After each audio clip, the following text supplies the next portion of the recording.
What's up, people? Welcome back to another episode of Dropping Bars. And I have with me today one of the most authentic person that I've ever met in my life. That is no other than Miss Tahirah Simmons. Tahirah, welcome to Dropping Bars. Oh my gosh, thank you so much for such an awesome and on point introduction. No, I know, thank you so much for having me here. Such a pleasure. No, it's so great. It's so great to have you on. And thank you. So for the people that don't know who Tahirah Simmons is, why don't you tell us who you are and what you do? All right. Well, so it's so funny when you ask me that question. Like there's I'm so many things to so many people. So I'm gonna start with this. Well, first of all, I am Grenadian, born and raised. Proud Grenadian from St. Andrews, Grenville, because the postman used to drop my mail, so that clarifies everything. There we go. I am a daughter to Patrick and Barbara Simmons, two lovely folks. I'm sure a lot of people who listen to your past, yes. Yes, I am a big sister to 4 brothers. I am an aunt to a niece, a lovely niece and a nephew. I'm a parent, like a dog parent, a dog mom. I am a friend. Professionally, I am a therapist. However, I am not currently practicing because I have taken on some new employment opportunities that sees me move away from client work, but nonetheless still using a lot of the skills that I've been trained to use in this line of work that I'm currently engaged in. And just an all-around solid human being. No, that's that I definitely know. So thank you for saying that. And I feel like there's something I know about you that I want you to touch on that okay. I did not hear. No, I know you have you did fashion once upon a time. Yeah. Not sure if you're still doing it. I know you had a little bit about that. The whole. Okay, we're gonna get there. I know you had. I know you have the tea on tea. You have the blog, and So I definitely know that you're an all arounder. If we were playing cricket, you would have been batting, bowling. I'm doing all the things, boy. You had the wicket, fielding, everything. Yes. Okay, but so thank you for that. And yes. What I want you to tell me now is, I know you said professionally I want to start there. You are a therapist, and I know you're one could say that you're a mental health practitioner. Yes. How does one become a mental health practitioner? And the reason why I'm asking that is because we're both from Grenada, and I am not sure that mental health is one of the things that's taken seriously within our society. I know, I'm so happy at to least see when that. I was growing up. Yes. When I was growing up, we had situations where somebody might have been undergoing some kind of mental issue, and then we look at them and we say, "Boy, watching you getting mad, the madman," and we call them all kind of names. And somebody and I'm glad that there is more and more, especially today, there is a more focus on mental health, and so tell me, how does one get involved in that space? Yeah, well, first of all, there is schooling, obviously. So I have an advanced degree. I have a bachelor's degree and also a master's degree in psych. I have also taken on other professional development series to hone my skills as a clinician. There is also licensure that folks have to go through with a regulatory body to ensure that they can provide mental health services. So there are a few ways in which you can go about this road. You can go through social work school. A lot of people go through social work school to move into to be a therapist. You can go the route of counseling psych. that's kind of tip. And you can also go through the route of divinity studies and complete a master's in divinity, an MDiv, they call that. So there are a few ways in which you can you can kind of get into the field. Most universities, and I can only speak from a North American lens because that's where I was educated for post-secondary. Most universities have both bachelor's, master's, and doctoral studies in both in all of those streams. I mean, folks just need to kind of do their own research around, like, licensure requirements, and to ensure, like, if you're living in the States, that your state, the program that you're looking into is accredited by the state. And in Canada, same thing, that each province, the university that you go to, and all of the universities within Canada are all accredited programs in terms of social work, counseling, psych. They're all accredited. And let me ask you this: growing up, did you always know that this is the field you wanted to get into, or is that something that happened? Not at all. Not at all. How did that passion come in? Because I know that you. I mean, just from offline conversations and just interactions, whether it's on social media or so, you seem very passionate about it. So how did you get this passionate about, this field? Yeah. So up until 23, I was intent on becoming a translator. My first love has always been languages. Matter of fact, my undergrad is, not many people know that, is in international languages, where it was a double major in concentration in Spanish and French. And I had to do a lot of other languages. So that was my undergrad.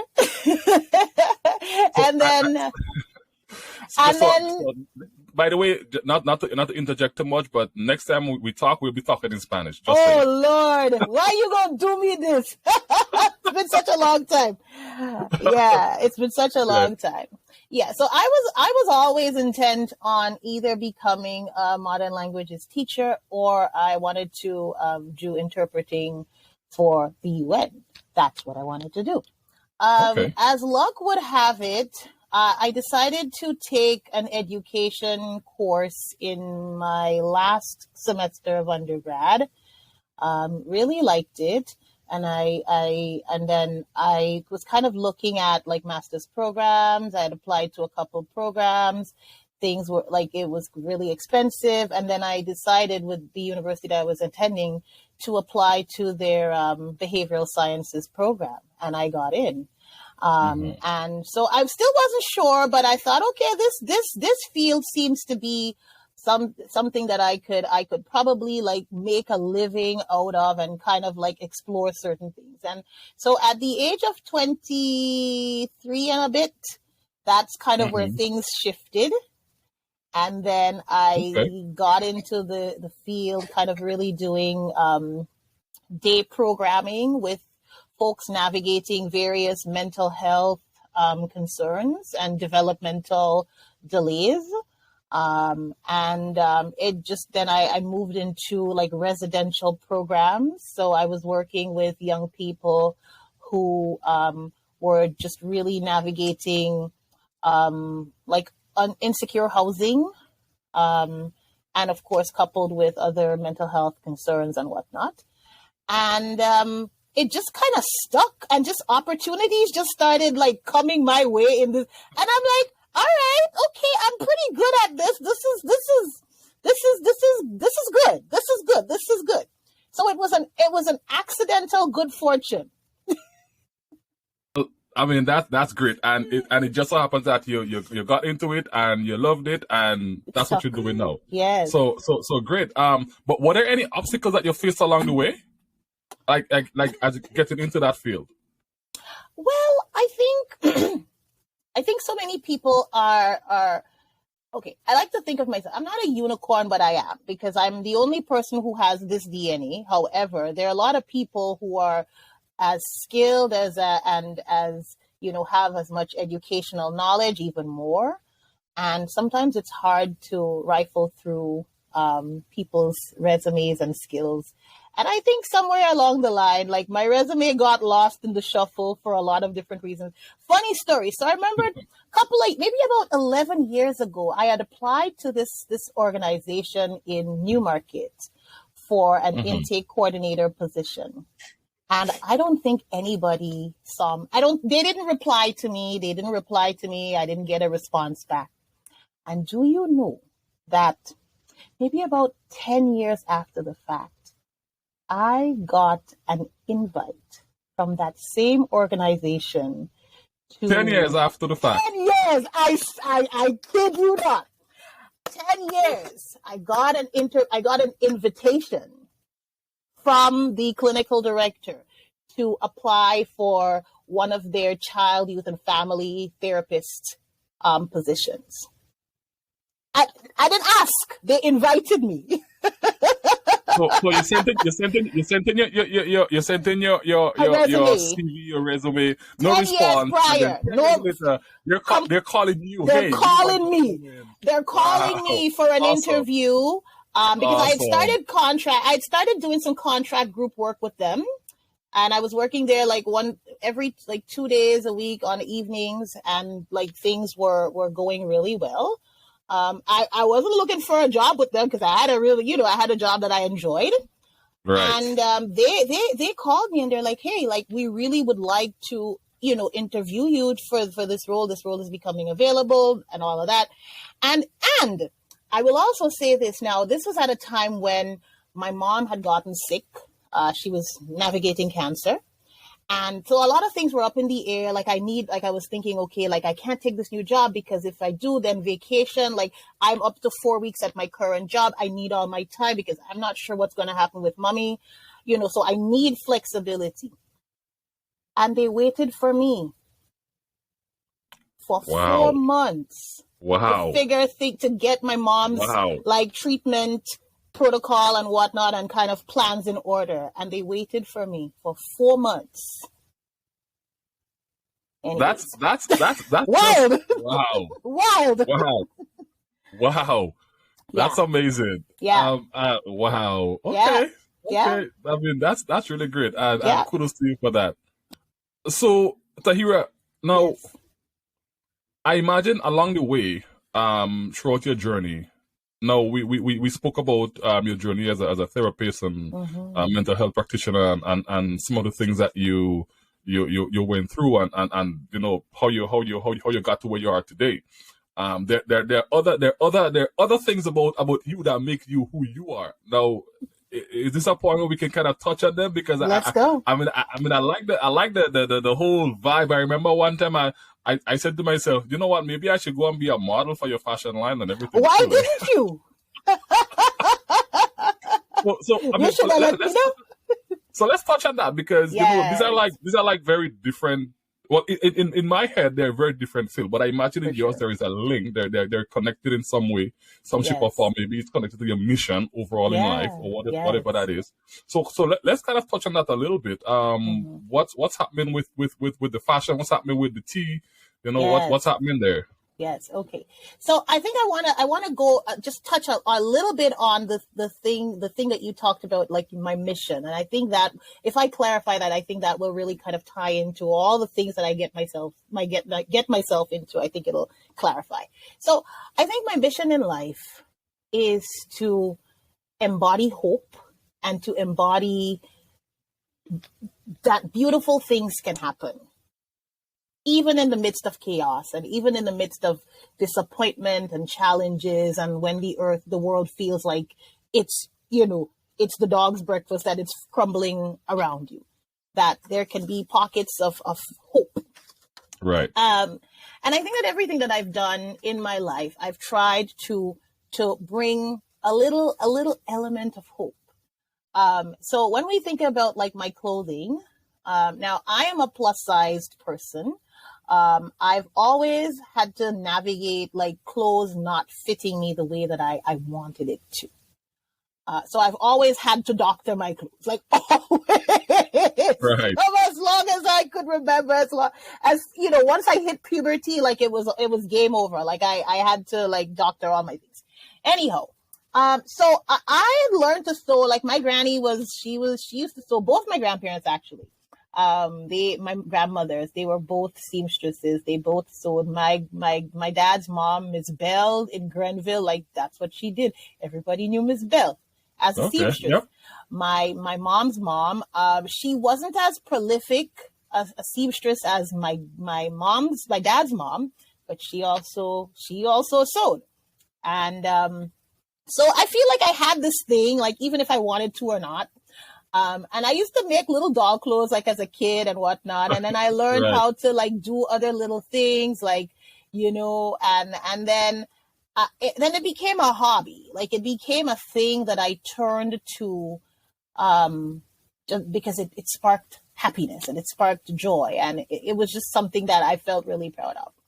And then, you know, I thought that, okay, so if this is something that I'm learning, I've learned, like I'm getting better at it, like skill wise, like I'm learning.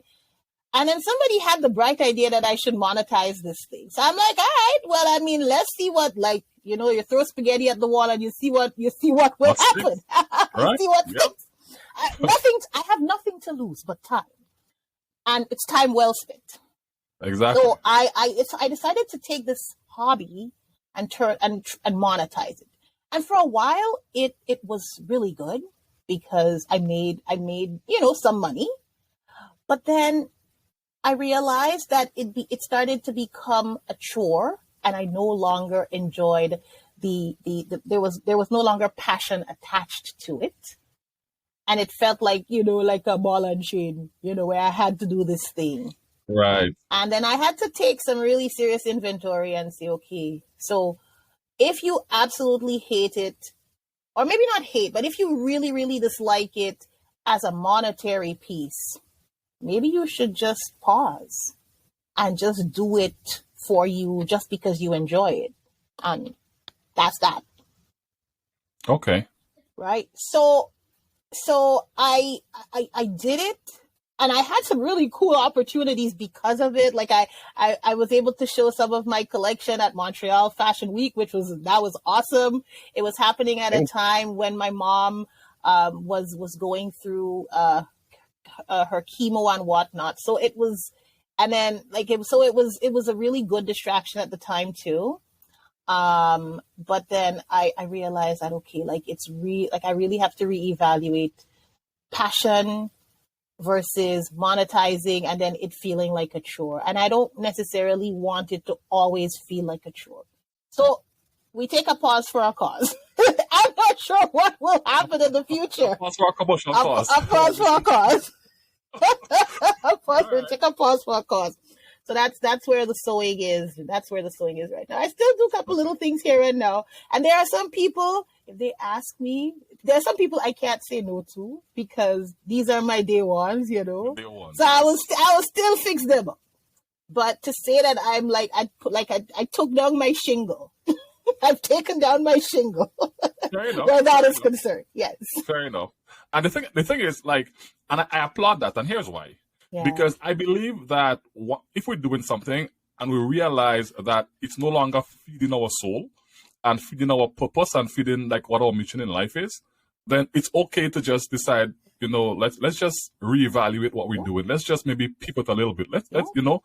So I applaud you doing that. You did not say, well, I am making money, so I'll just keep doing it. No.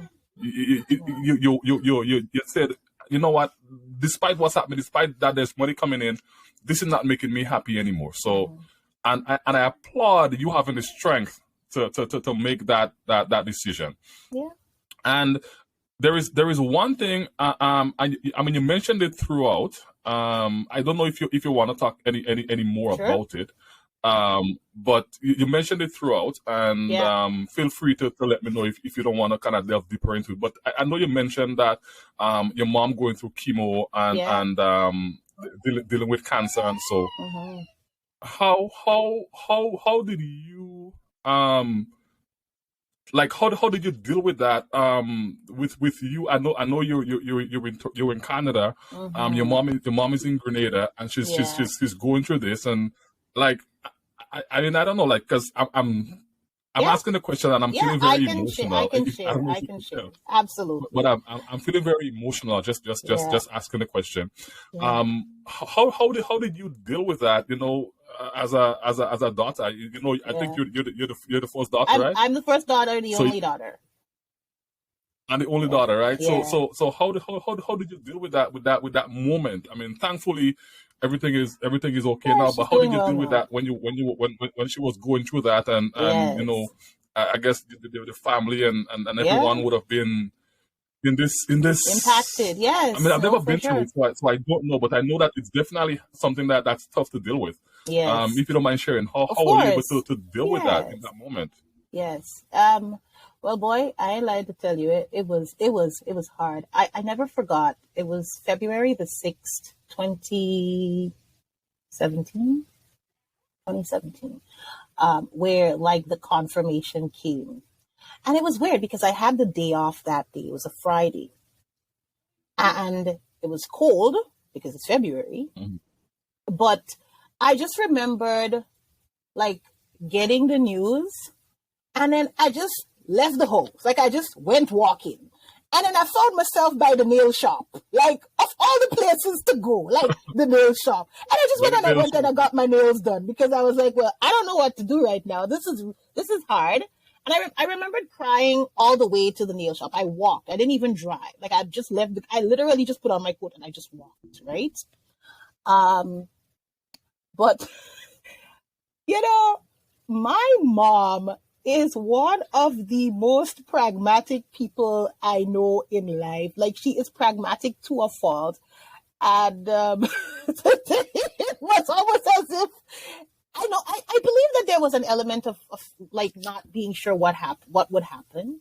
But this lady, like, you think Margaret Thatcher was the Iron Lady? Nah, that's Babs, okay? Like this woman, like steel, like just nerves of steel, and this perspective that, okay, so this is happening. Yes, we're not sure, but there is the other side, and like this is not my last hurrah, and that's the end of that.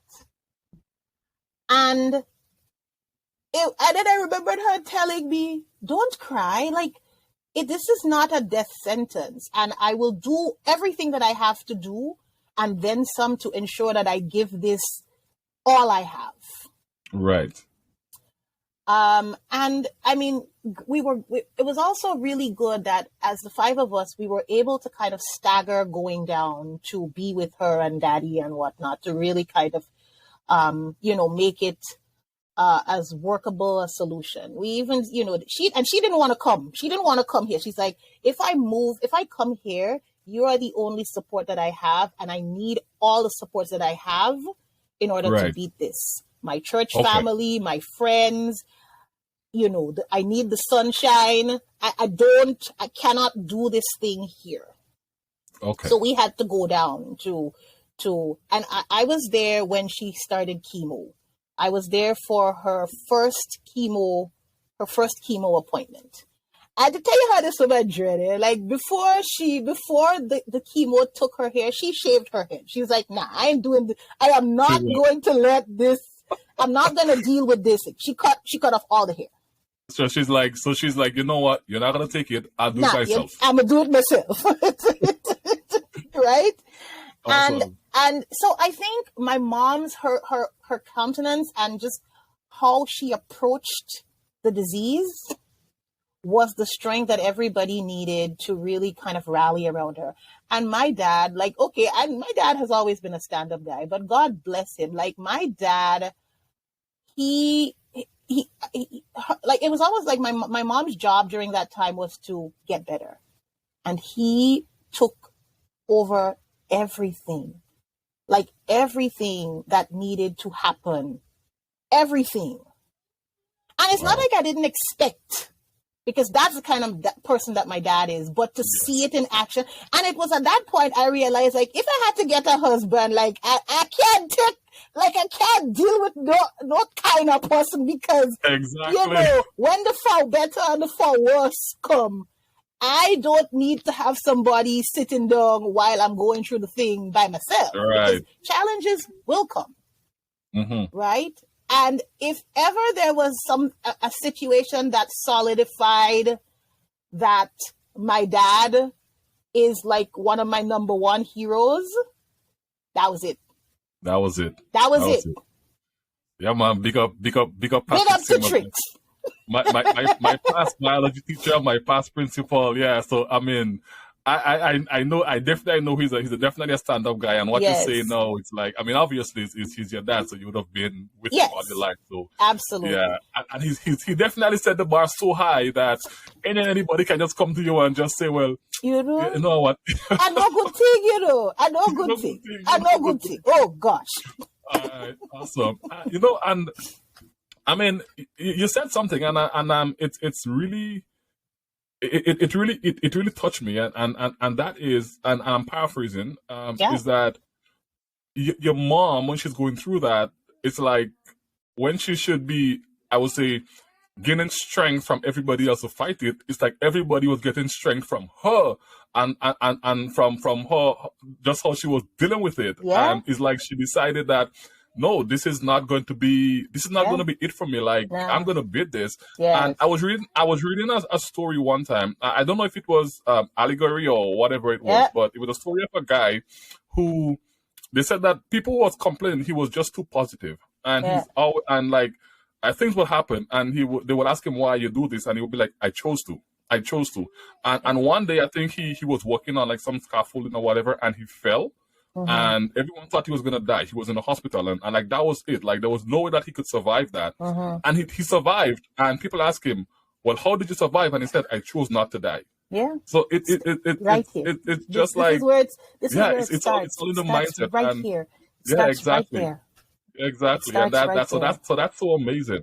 So I mean, kudos to your mom for being such a strong person, and wow. Yeah. Like we say, it's not no Margaret Thatcher, it's Miss Barb's, eh? It's Miss Barb's.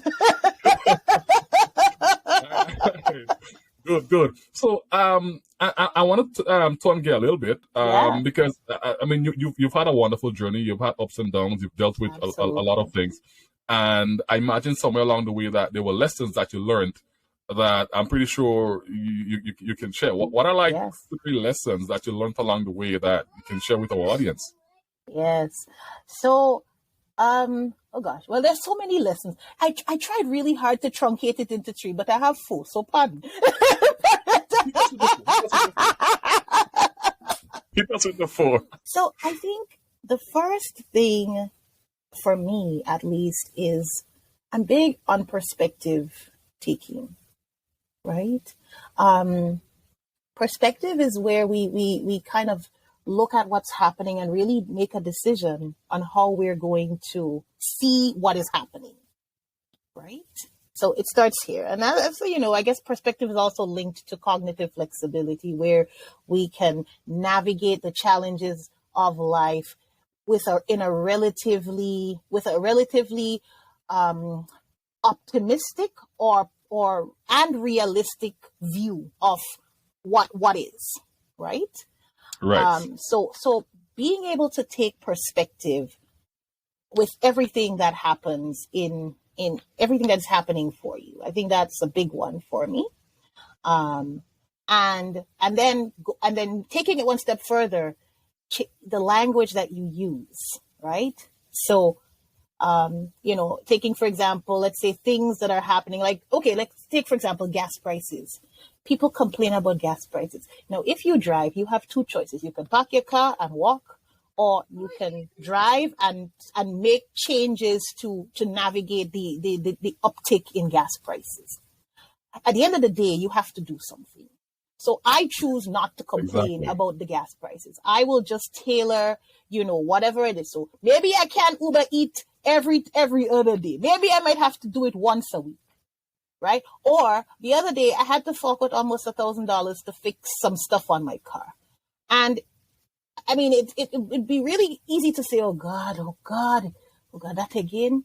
So as opposed to, but I was so grateful that I could say, well, look the money, as opposed to, oh God, where I getting the money? Right, exactly. So here it is, rather than where is it? Perspective. And perspective is like, it's one of the things that really helps me to navigate challenges, because I laugh, but life be lifing, man. Life be happening. But perspective keeps me grounded. In terms of like career and just kind of navigating your life, finding opportunities, taking initiative, that's something that has always been a thing for me. Even as a little kid, like I would always take initiative and do a little more than is expected of me, Right. And I think also initiative is also linked to common sense. Yeah? And so if you think that it would be a good idea to do this thing or spend a little more time doing this thing, maybe you might be onto something. So taking initiative. Another thing, and this is something that my mom has always, she taught us 5. Being fair, being kind, and being considerate to other people. Right? This relational approach to others. So I guess it's the golden rule, basically. Right. Do unto others as you would like others to do to you. Do unto you. And I know sometimes we make missteps along the way, and we sometimes, anger or whatever may get the better of us. But when we wake up in the morning, we must not be thinking, how do I piss people off? We must be thinking, how do I make today a good day for myself and other people? And I mean, I manage 3 teams right now, and managing people is hard. Every day I have to wake up. How do I motivate my team members? How do I ensure that I make life not more difficult for them, but still encouraging them to do what they have to do. And another one, be committed to learning and welcome feedback.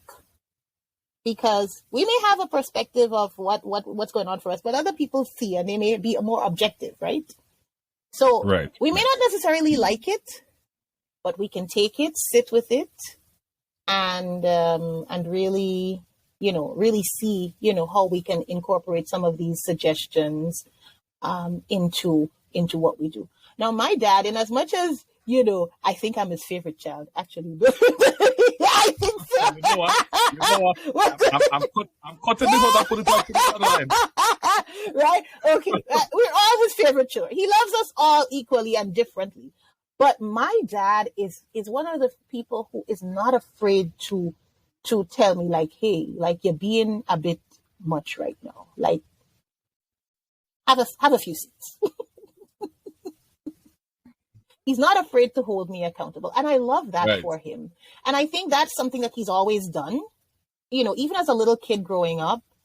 And I so appreciate that. And I think that in turn has allowed me to also receive feedback from other people graciously, even when it may not be the type of feedback that I want or I want to hear in that moment. Okay. I'm thinking now that I need to get Tricks on the show. Dr. Tricks, man, what do you? Listen, this man, Your daughter hype you up so much that I'm feeling pumped. I mean, I know you from our interactions. Yeah. Even outside of school, When we're done with school, and so we've been interacting throughout. Yeah. As a matter of fact, when I was migrating to Canada, I remember. Yes. And I told him, I said, Mr. Simmons, I'm moving to Canada. He said, you know what? Then let me put you in contact with my daughter. She's over there. We had a good talk. And we had that conversation. Yes, exactly, right? I remember that. Yes. Right. Yes. So that was, and he didn't even have to do that. Like, he just said, oh, let me put you in contact with my daughter. Here's her number. Contact her. you know. So definitely, I mean, so the person you're speaking about, I can definitely testify to that person that he is, and even in school, he held us accountable as well. Yes. So everything, like he was one of our favorites, but he was not afraid to call us out in class, and he would come in class, and it's like, you know, like it's a weird thing, right? Mr. Simmons would come in class, and he would tell you off, but then you love him. It's like, it's in the home. and that is I think that's kind of how he approached parenting too, right? Right. It was this gentle accountability. Right. My mom was a lot more disciplined. Like my mom was like she was tough as nails, but my dad was like gentle parenting. Was kind of his way of engaging with us. Right. And yeah. So awesome. I feel like we had the perfect mix of parents. Right? We had the one who was the rock, the one who would not sway, and we had the one who would kind of massage that person and then still kind of like massage us and still hold us accountable and still get us to understand like what was really going on. You know? So it was that perfect mix. Awesome. It was a good mix. It was a good mix. They're a good team. They're a good team. They're a good team. They're a good team. Okay. So Tahirah, as we wrap up, I just want to ask you one question.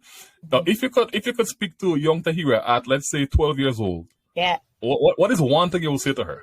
Don't beat up. Yeah. I love it. Don't beat up. You know what? I think that, but I also too, like, it's gonna be okay. Like, it's gonna be okay. I mean, obviously you have to put in some elbow grease, some work. You can't just sit down and say, Lord, please help me. You have to put in some work. It's gonna be okay. Either way. That's and you know what? When I started and I introduced you, I said that you're one of the most authentic person that I've ever met. That response is actually one of the most authentic responses that I've gotten on the show. Like, really. Don't be tough. Yeah, man, don't be tough. Listen, all creatures. You ever go to down at Humber River to see the salmon like jump? Yes. Not one of the salmon does. All of them beaten up to go and spawn, and none of them make it. They all die.